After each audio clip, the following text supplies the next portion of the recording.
হ্যাঁ ভিউয়ার্স, হঠাৎ করে আহাদের মেয়ে আলিশা এবং আহাদ দুজনেই গুরুতর অসুস্থ হয়ে পড়ে। এবার আহাদ লাইভে এসে কান্নাকাটি করে বলছে, আমি আর আমার মেয়ের জন্য সবাই আপনারা দোয়া করবেন, আমরা খুব অসুস্থ। হ্যাঁ ভিউয়ার্স, বিস্তারিত জানতে হলে পুরো ভিডিও স্কিপ না করে আমাদের সঙ্গে থাকুন। লাইভে এসে আহাদ আরও জানান, আমার মেয়ে ছোটোবেলায় আলিশা অনেক অসুস্থ ছিল, ও এনআইসিতে ভর্তি ছিল।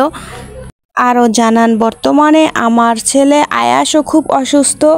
এর মাধ্যমে আরও জানান, আপনারা সবাই আমার ছেলে মেয়ের জন্য দোয়া করবেন, ওরা যেন সবসময় ভালো থাকে। যতই আমার দূরে থেকে আমার কাছ থেকে, তবুও আমি দোয়া করি ওরা যেন সবসময়।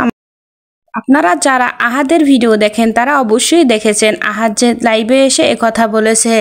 আলিশা হঠাৎ করে মাথা ঘুরে পড়ে গেছিল, তাকে দ্রুত হাসপাতালে ভর্তি করা হয়েছিল। এখন আলহামদুলিল্লাহ আলিশাও সুস্থ আছে। এবার আহাদ সবটাই লাইভের মাধ্যমে ক্লিয়ার করেছেন।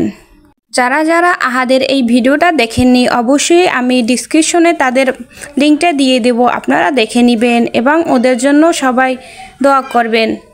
আহাদ আরও জানান, আমি আয়েশকে নিয়ে কথা বলায় আখি আমার উপর প্রচণ্ড রেগে গিয়ে বাজে বাজে মন্তব্য করেছে আমাকে নিয়ে।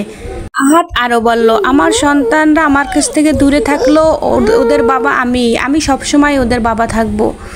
এবং আখি এবং দীপার উদ্দেশ্যে বলছে, ওরা ওদের মাদের কুকর্মের জন্য আমার কাছ থেকে দূরে থাকছে, তবু যেখানে থাক ভালো থাকো, আমি সবসময় দোকারি। হ্যাঁ ভিউয়ার্স, আহাদ, তিশা এবং আখি বাচ্চাদের নিয়ে কোনো মতামত থাকলে অবশ্যই কমেন্ট করে জানাতে ভুলবেন না। ধন্যবাদ।